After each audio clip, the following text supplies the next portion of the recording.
அஸ்ஸலாமு அலைக்கும் வரஹ்மத்துல்லாஹி வபரகாத்துஹு.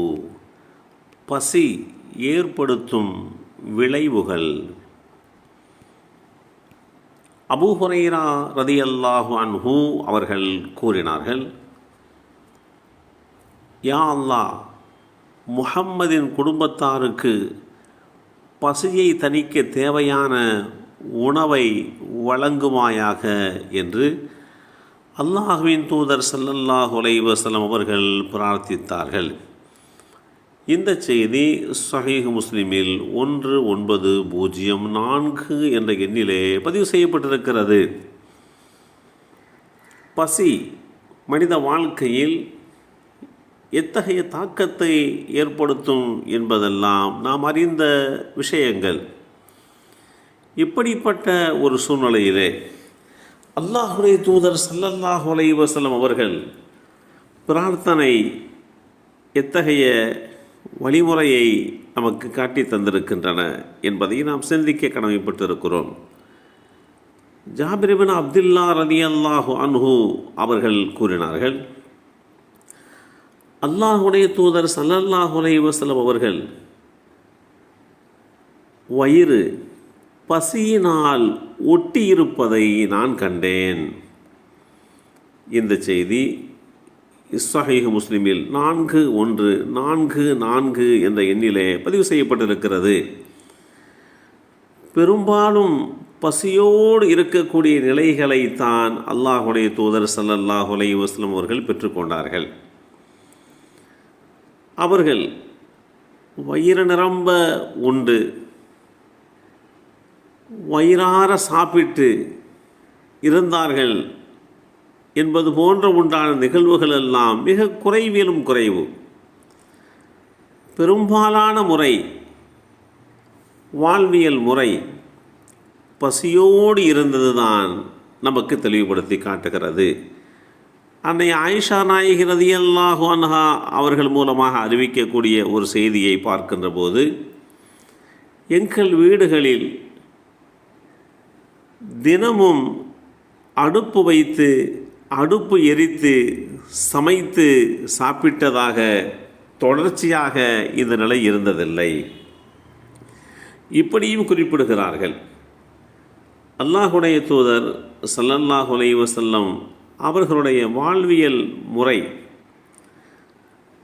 நம்மை படைத்த இரட்சகனாகிய அல்லாஹ் அவர்களுக்கு சில பகுதிகளை தங்கமாக மாற்றித் தருவதாக சொன்னபோது அல்லாஹ்வுடைய தூதர் ஸல்லல்லாஹு அலைஹி வஸல்லம் அவர்கள், வேண்டாம், நான் விரும்புவதெல்லாம் ஒரு நாள் சாப்பிட்டால் மறுநாள் பசித்திருப்பதையே. பசியோடு இருக்கும் அன்று பொறுமை கொண்டு உனக்கு முன்னால் பணிவு காட்டவும் உன்னிடம் பிரார்த்திக்கவும், சாப்பிட்ட அன்று நீ தந்த உணவுக்காக நன்றி செலுத்தவும் செய்வேன் என்று குறிப்பிட்ட வாழ்வியல் வரலாறுகள் எல்லாம் நமக்கு பல உண்மைகளை வெளிப்படுத்துகிறது.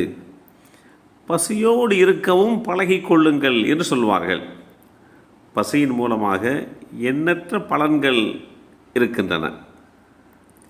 இதற்கு பயிற்சியாகவே இஸ்லாமிய மார்க்கம் ரமலான் மாதத்தில் 1 மாத காலம் நோன்பு இருக்க வேண்டும் என்றெல்லாம் வழிகாட்டி தந்திருக்கிறது.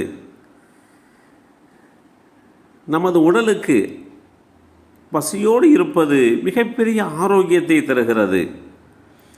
பசித்த பின்பாக நீங்கள் சாப்பிடுங்கள் என்றெல்லாம் இன்றைக்கு மருத்துவர்கள் அறிவுறுத்துகிறார்கள் அல்லவா. பசியோடு இருப்பது உள்ளத்திற்கு ஒளி ஏற்படுவதற்கு உண்டான வழிவகை செய்யும். அதற்கு தகுந்தாற்போல் நம்முடைய வாழ்வியல் பண்பட்டதாக ஆகிவிடும். பட்டினியால் வாடுகின்ற ஏழைகள் பக்கம் மறதி என்பது உண்டாவதில்லை. நோய்களை விட்டும் தவிர்த்து ஆரோக்கியத்தை இந்த பசி வழங்குகிறது. உள்ளம் பரிசுத்தமடைந்து புத்தி கூர்மை அடைகிறது என்பதோடு மாத்திரமல்லாமல் உள்ளம் இளகி நெகிழ்ந்து படைத்தவன் பற்றி உண்டான நினைவிலும் அவரிடத்திலே வேண்டுதலுடைய அந்த பிரார்த்தனையினுடைய சூழலிலும் பசியோடு இருப்பவர்களுக்கு இன்பம் கிடைக்கிறது என்பதோடு மாத்திரமல்லாமல் பணிவு, தாழ்வு போன்ற அருங்குணங்கள் உண்டாகி மனிதனுக்கு உண்டான அகந்தை, மமதை போன்ற குணங்களை விட்டு பாதுகாப்பை ஏற்படுத்துகிறது என்றும் குறிப்பிடுகிறார்கள். எல்லாம் வல்ல அல்லாஹு தஆலா நாம் பசித்திருப்பதன் மூலமாக ஏற்படக்கூடிய பயன்பாட்டை நமக்கும் நம்முடைய சந்ததிகளுக்கும் வழங்கி அருள் புரிவானாக. அஸ்ஸலாமு அலைக்கும் வரஹ்மத்துல்லாஹி வபரகாத்துஹு.